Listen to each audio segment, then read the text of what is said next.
तब कहना है माध्यस्थ भावम विपरीत वृत्तो।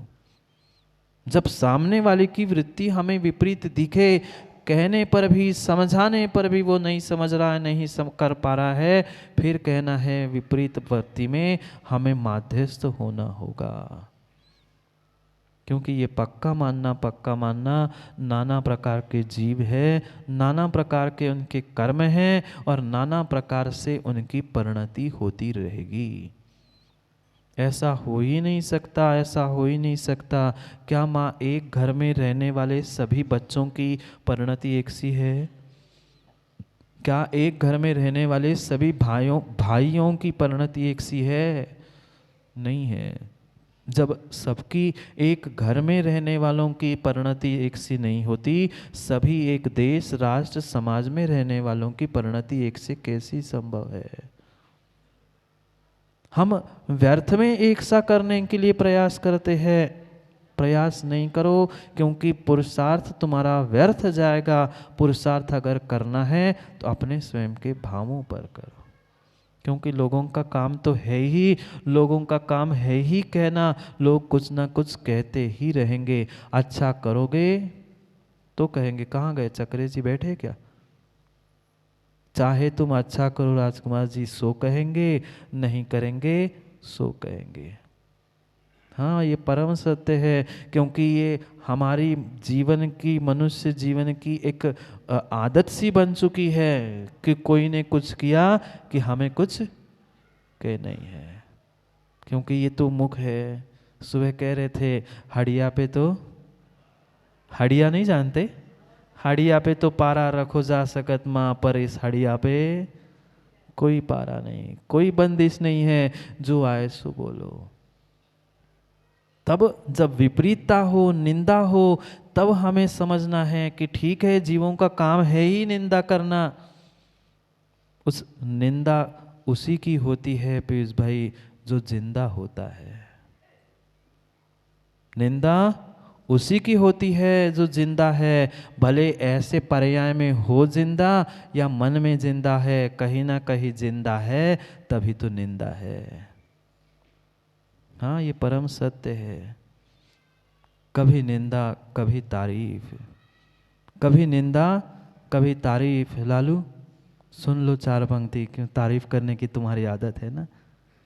कभी निंदा कभी तारीफ, यही दुनिया का धंधा है। कभी तारीफ कभी निंदा, यही दुनिया का धंधा है। जो ये तारीफ होगी, निंदा होगी, वहाँ ये पक्का मानना, ये मात्र तुम्हारा कहीं ना कहीं भीतर में तुम जिंदा हो, इसलिए निंदा है। अगर व्यक्ति जिंदा नहीं है तो उसकी निंदा भी नहीं हो सकती।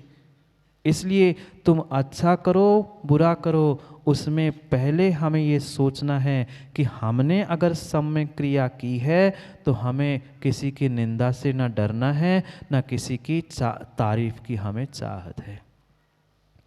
कभी तारीफ कभी निंदा, यही दुनिया का धंधा है। नहीं तू चाहना तारीफ, नहीं निंदा से डरना है। महेंद्र भाई, कभी तारीफ कभी निंदा, यही दुनिया का धंधा है। नहीं तू चाहना तारीफ, कभी निंदा से डरना है। तारीफों के फूल यारो, मुर्द को भी तो मिलते हैं। अच्छे से सुनना। तारीफों के फूल यारो, तारीफों के फूल यारो, मुर्द को भी तो मिलते हैं। निंदा उसकी ही होती है जो यहाँ पर जिंदा होता है, जो यहाँ पर होता जिंदा है। जिंदा है तो निंदा है। मरने के बाद पीयूष भाई तारीफों के फूल तो हर व्यक्ति फेंकता है, अरे अरे अच्छा था बेचारा चला गया, पर जिंदा है तब तक कभी नहीं कहा अच्छा था, जब जाता है तब कहता है अच्छा है। इसलिए सोचना हमारी निंदा हो रही है, गुलाबचंद जी मतलब मैं कहीं ना कहीं जिंदा हूँ। इसका मतलब ये नहीं है कि तुम कल से निंदा करने पहुँच जाओ। और नहीं तो कह दो आलोक भैया बहुत अच्छी बताई महाराज जी, अब आप ही की निंदा करें मतलब हम आपको जिंदा कर रहे हैं। नहीं, तुम नहीं तो कह दो कि महाराज ने कहा था।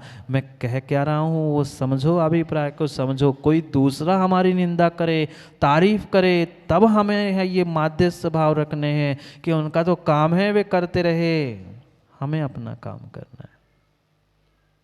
समय हो गया है, नहीं हुआ निंदा का कि जिंदा का? अब जिंदा कह दो चाहे निंदा कह दो, अपने इन भावों को प्राप्त करने का और समय को बदलने का समय हो चुका है। अंतिम पद में कह रहे हैं सदा ममात्मा विदधातु देव। पहले श्लोक को पढ़ रहे थे, 5-6 दिन से एक ही श्लोक चल रहा था। अभी 31 श्लोक कैसे पूरे होंगे? पूरे श्लोक भी पढ़ना है, कल अगला श्लोक पढ़ेंगे। अंतिम पद में लिखा है सदा ममात्मा विदधातु देव। हे परमात्मा, हे देव। कौन सा देव? पतिदेव, व्यंतरदेव, बाकी कोई चतुर्गति के देवों की बात नहीं है। देवादिदेव अरिहंत देव के चरणों में प्रार्थना कर रहे हैं, हे परमात्मा, हे प्रभु, हे देव। ये भावना सदा ममा आत्मा, मेरी आत्मा में यह सदा सदा ऐसी भावना बनी रहे। सभी जीवों के प्रति मैत्री भाव, हमसे जो ज्येष्ठ श्रेष्ठ है उनके प्रति प्रमुदित भाव, जो हमसे दीनहीन दुखी है उनके प्रति करुणा भाव, दया के भाव। और इन सभी भावों से अगर कोई विपरीत कार्य करते दिख जाए, चाहे जिन शासन के विपरीत कार्य करते दिख जाए, या धर्म के प्रति हो, चाहे घर गृहस्थी में कोई विपरीत कार्य करते दिख जाए, तब बोलना माध्यस्थ भावम। क्योंकि पंचम काल है, हर व्यक्ति अपने अपने स्वावरण क्षोक्षम से, अपने क्षोक्षम से ही नयन शास्त्री क्रियाएं कराएगा, पक्का कराएगा। कोई कुछ कहेगा, कोई कुछ कहेगा, कोई 2 और 2 4 कहेगा, कोई 1 और 3 4 कहेगा, कोई 3 और 1 4 कहेगा। अरे पर भाई, वह अहिंसा में धर्म की ही जय कह रहा है, तो उसमें हमें विपरीतता धारण नहीं करनी है। क्योंकि हो सकता है व्यक्ति अपने क्षोक्षम से, पुण्य पाप से ही क्रियाओं को, कार्यों को कर सकता है। उन सभी स्थानों पर हमें विपरीतता दिखने पर भी, जिन शासन की विपरीतता में दिखते हुए भी हमें माध्यस्थ होना है। पहले समझाओ, मनाओ, और नहीं समझ पा रहा है, नहीं मान पा रहा है, फिर अपने ही आप को समझाओ, माध्यस्थ भावम विपरीत वृत्तो। फिर कहना माध्यस्थ हो जाओ विपरीतता दिखने पर भी, पर विपरीतता दिखने पर पहले समझाने के बाद माध्यस्थ होना है, पहले नहीं। इसलिए अपने भावों को समझाना है तो पक्षपात को छोड़कर हमें अपने भीतर की क्रियाओं की प्रायोरिटी, अहमियतता को समझनी है। राग देश से युक्त होकर पार्शलिटी नहीं करनी है। अगर पार्शलिटी करते रहेंगे तो कभी भी सिद्धालय में पहुंच नहीं सकते। अपना पराया, ये वो, इस शंका वो शंका, ये परमात्मा, पारसनाथ, आदिनाथ, पता नहीं लोग कैसे लड़ते हैं। हमें तो खेद होता है गुलाब चंद जी, भगवान के नाम पर लड़ते हैं लोग। नहीं, हम पारसनाथ के भक्त हैं, हम आदिनाथ के भक्त हैं, हमें तो ये चाहिए, हमें वो चाहिए। अरे भैया, 24 तीर्थंकर भगवान एक ही से है, कौन से गुणों की कमी है? कोई परमात्मा में कोई गुणों की कमी नहीं है, सभी वही परमात्मा है। और जितनी परमात्मा की प्रतिमा होती उनको सब में एक से संस्कार होते, किसी में विशेष नहीं होते। चाहे देव हो, चाहे गुरु हो, सभी समान हैं, उसमें कोई भेद नहीं है। भेदभाव नहीं, भेद विज्ञान करना सीखो। पक्षपात ने अपने पक्ष को मजबूत करना सीखो। पक्षपात करने से, राग द्वेष करने से दूसरे का घाटा नहीं है, माँ हम स्वयं का ही घाटा कर रहे हैं अपने भेदभाव से। इन भेदभाव पक्षपात के भावों से उभर कर तटस्थ हो जाना, माध्यस्थ हो जाना, वह माध्यस्थता थी। पर विपरीतता में, शुभ कार्यों में नहीं। सदा ममात्मा विदधातु देव। ये सभी भाव हे परमात्मा, हे प्रभु, आपके प्रसाद से मेरे बन जाए। भगवान देने वाले नहीं हैं, भगवान से भावना भारे, भगवान के चरणों में बैठकर, हे प्रभु आप निमित्त हो, संभालना समझना तो मुझे ही अपने आप को है, पर आप मेरे लिए निमित्त बन जाए। और आपके चरणों में बैठे बैठे मेरी ये भावना है कि आपने जैसे इन भावों को प्राप्त करके मोक्ष महल को प्राप्त कर लिया है, ऐसे मोक्ष महल के इन 4 सोपानों को, 4 खंभों को प्राप्त करके मैं भी अपने जीवन में मोक्ष महल को प्राप्त कर लूँ सामायिक के द्वारा। इसलिए एक सामायिक पाठ के भावना द्वात्रिंशतिका के इस पहले सूत्र को और पहले इस श्लोक को हमने पूर्ण किया। कल अगले सूत्र को, अगले श्लोक को समय पर समझने का समय पे प्रयास करेंगे। समय पे नहीं आएंगे, आओगे सो पाओगे, नहीं तो देखते रह जाओगे। आज तो शनिवार भी है ना? आज तो शनिवार भी है। दोपहर में भी कल की बची हुई क्रियाओं को हमें पूर्ण करना है। जिस उत्साह और आनंद के साथ हमने कल भी क्रियाएं की थी, आने वाले समय में भी उन क्रियाओं को हमें और भी उत्साह के साथ चक्रेश भैया करना है। मैं तो यही चाहता हूँ, कल भी कहा था आज भी कहता हूँ कि जैसे कल हमने कार्य शुरू किया है, अब कार्य तभी रुकना चाहिए जब भगवान के पंचकल्याण के बाद मस्तकाभिषेक होगा, तभी हमारा कार्य रुकना चाहिए, तभी हमारा कल का पुरुषार्थ सफल हो पाएगा। इसलिए समय पर समय का काम करने के लिए पुनः समय पे मिलते हैं, क्योंकि समय पे किया गया काम समय को दिलाता है। बोली भगवान महावीर स्वामी की। अंतिम तीर्थेश वर्धमान स्वामी के शासन में हमसे विराजते और उनके पावन पीयूष देशना हम सभी के लिए परम उपकार। अनादिकाल से हमारी आत्मा में जो जन्म, जरा और मृत्यु रूपी रोग लगे, उन रोगों का उपशमन करने वाली कोई परम औषधि है तो वह एकमात्र यह जनवाणी। भव्यात्मा मात्र आप क्या परमात्मा की खोज कर रहे हैं? आज तक राजकुमार जी बरसों से पूजा की, कई भवों से भी माँ हमने पूजा की। प्रत्येक पूजा में, आराधना में हमने परमात्मा की खोज की। कभी हमने पाषाण में परमात्मा खोजे, कभी मंदिरों में हमने परमात्मा खोजे, तो कभी तीर्थ स्थानों पर पहुंचकर भी हमने परमात्मा की खोज की। पर ये हमारा बहुत बड़ा भ्रम था कि हम परमात्मा को खोज रहे हैं, हम परमात्मा को ढूंढ रहे हैं। ये हमारा बहुत बड़ा भ्रम था। मात्र हम परमात्मा को नहीं खोज रहे हैं, अपितु परमात्मा भी हमें खोज रहा है।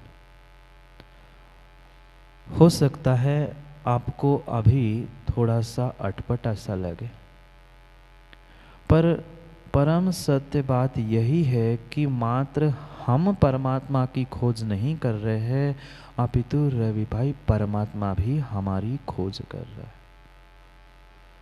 आज तक इतना ही हमने सुना होगा और समझा होगा कि एक शिष्य गुरु की तलाश करता है, शिष्य को गुरु की आवश्यकता होती है। नहीं, जितनी शिष्य गुरु की खोज करता है, कभी गुरु भी शिष्य की खोज करता है। और इसी प्रकार से एक भक्त भगवान की नहीं, अपितु भगवान भी भक्त की खोज करता है। परमात्मा भी हमें खोज रहा है, परमात्मा भी सोच रहा है। कौन सा परमात्मा? पत्थर में बैठा हुआ कि सिद्धालय में बैठा हुआ? सिद्धालय का परमात्मा किसी की खोज नहीं कर रहा है, तेरे भीतर बैठा हुआ परमात्मा ही तेरी खोज कर रहा है।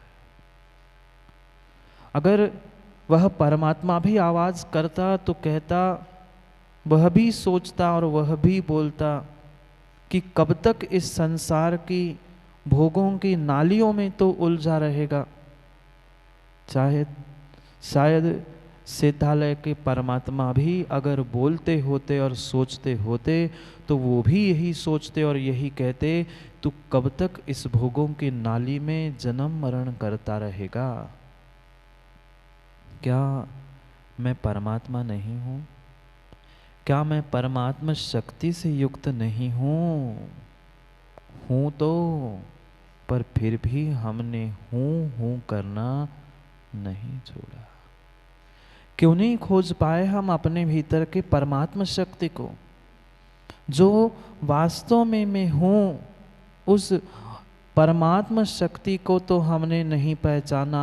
अन्य व्यर्थ कार्यों में जो मैं हूँ नहीं, उसे मैं हूँ करते हुए इतना अहंकार हमारा बढ़ गया कि हमने अपनी परमात्मा की खोज बाहर पत्थर मंदिर क्षेत्रों में तो की, पर अपने भीतर के परमात्मा को मैं आज तक खोज नहीं पाया। पुकार रहा है, भीतर का परमात्मा भी पुकार रहा है कि सुन लो, कम से कम एक बार मेरी पुकार सुन लो कि मैं ही तेरे भीतर बैठा हूँ।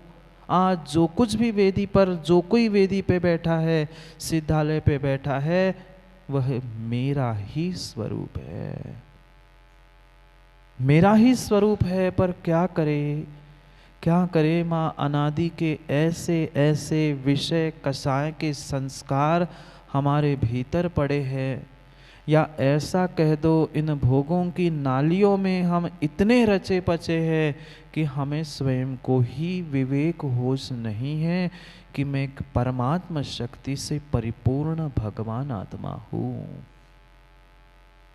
बहुत बहुत गहरी बात आज अमित गति स्वामी दूसरे श्लोक में कहने वाले हैं।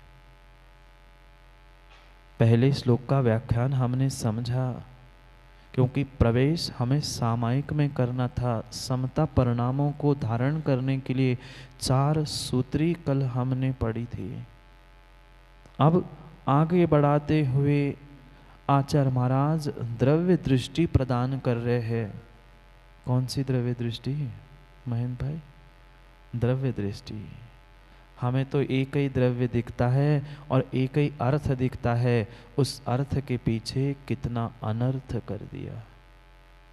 जितना समय आज तक हमने व्यर्थ किया है, उस व्यर्थ समय का कारण मात्र हमारा लक्ष्य अर्थ था, आत्म अर्थ नहीं था, आत्म पदार्थ नहीं था। इस अर्थ की, इस द्रव्य की, धन की दृष्टि की बात नहीं कर रहे हैं, यहाँ पर भीतर के द्रव्य दृष्टि की बात कर रहे हैं। बहुत गहरी चोट की आवश्यकता है, तब जाकर ये भीतर का कर्म मल, कर्म पहाड़ विगलित हो पाएगा।